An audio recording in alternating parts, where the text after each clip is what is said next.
Okay, I want to talk about a horror film called The Autopsy of Jane Doe.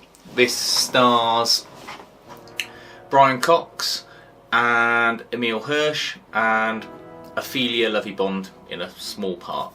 It's directed by the same chap who directed Troll Hunter. I can't pronounce his name properly, so I won't butcher it. It's 90 odd minutes long, and it is what I would call a traditional horror film, and it's really good.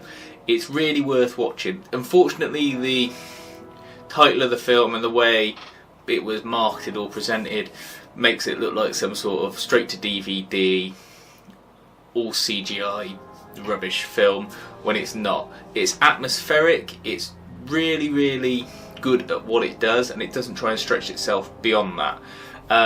The story involves a young woman's body being found naked, buried underground in someone's basement, and everyone in the house dead.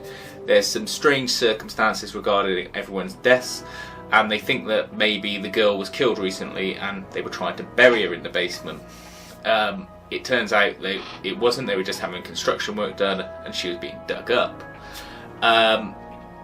The father and son duo, who are Brian Cox and Emile Hirsch, are coroners, and the body gets taken to them and they're going to do the autopsy.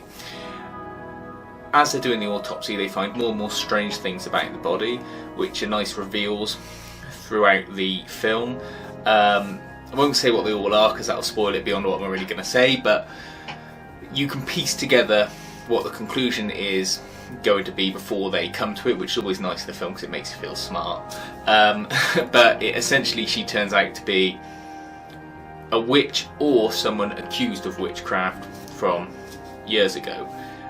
You can make your own mind up as to which one it is. They try and provide an explanation, but it's left a little bit ambiguous because it's all just guesswork.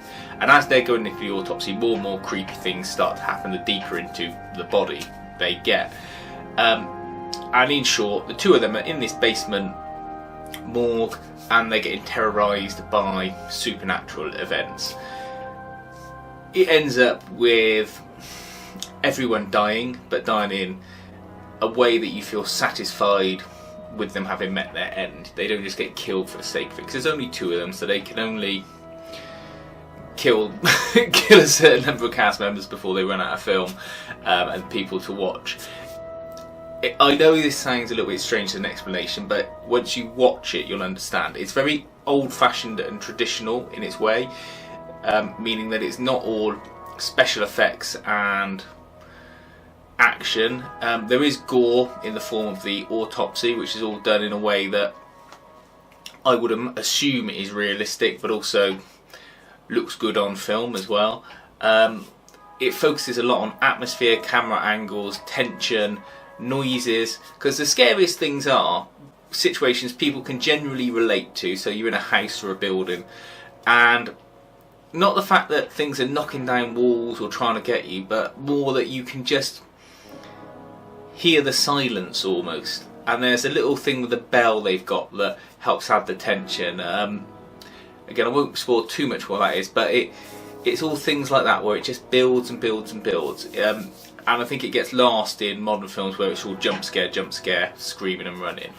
But there are bits where they act like normal people in this as well, where Brian Cox just says after one incident, let's just get the fuck out of here, and they just both head together to the lift. There's none of this splitting up rubbish.